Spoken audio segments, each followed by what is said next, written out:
नमस्कार, प्रभात साक्षी news network और आप सभी का स्वागत है।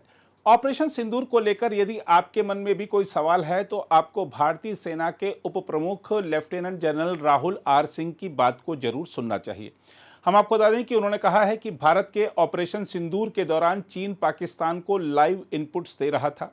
फिक्की द्वारा आयोजित नवयुगीन सैन्य तकनीकों से संबंधित कार्यक्रम में बोलते हुए उन्होंने कहा कि जब डीजीएमओ स्तर की बातचीत चल रही थी तब पाकिस्तान को हमारी तैनाती की लाइव जानकारी चीन से मिल रही थी।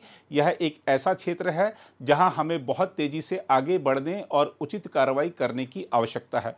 उन्होंने आगे कहा कि जब डीजीएमओ स्तर की वार्ता हो रही थी तब पाकिस्तान ने वास्तव में यह कहा कि हमें मालूम है कि आपकी अमुक महत्वपूर्ण प्रणाली पूरी तरह से तैयार है और क्रियान्वयन के लिए तत्पर है।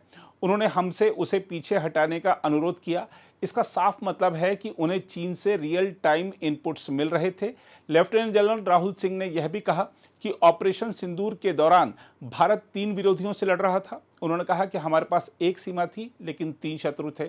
पाकिस्तान सामने था, चीन हर संभव समर्थन दे रहा था।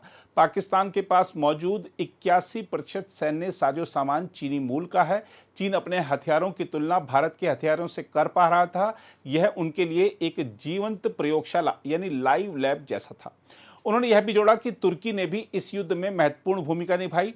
तुर्की ने बायरक्टार ड्रोन दिए। हमने युद्ध के दौरान कई अन्य ड्रोन भी देखे। राहुल सिंह ने यह भी चेतावनी दी कि यदि भविष्य में भारत और पाकिस्तान के बीच फिर से टकराव की स्थिति बनी तो पाकिस्तान भारत के रिहायशी इलाकों को निशाना बना सकता है।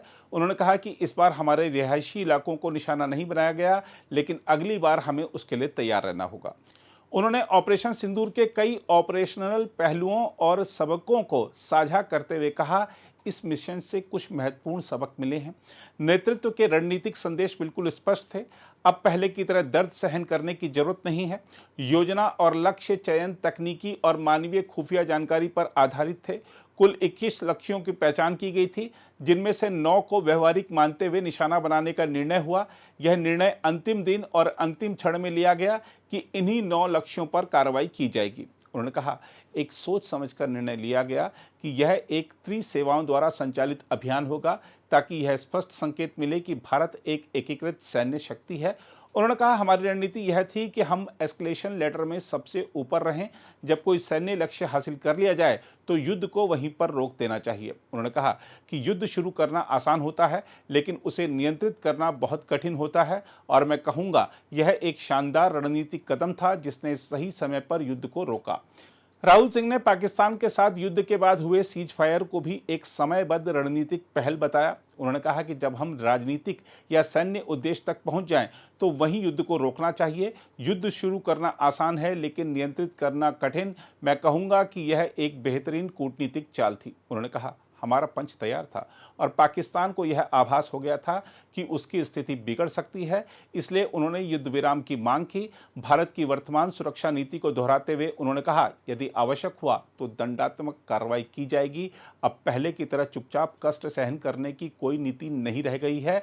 यही एक स्पष्ट और दृढ़ संदेश है। हम आपको याद दिला दें कि भारत ने ऑपरेशन सिंदूर उस समय लॉन्च किया था जब पहलगाम हमले में 26 पर्यटक मारे गए थे, जिसकी जिम्मेदारी पाकिस्तान आधारित आतंकी संगठन लश्कर-ए-तैयबा के मोर्चे द रेजिस्टेंस फ्रंट ने ली थी। यह अभियान पाकिस्तान और पाक अधिकृत कश्मीर में मौजूद आतंकी ढांचों को निशाना बनाकर किया गया था।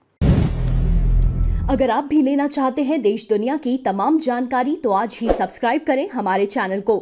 साथ ही नीचे दिए बेल आइकन को जरूर दबाएं ताकि हर अपडेट आप तक पहुंच सके।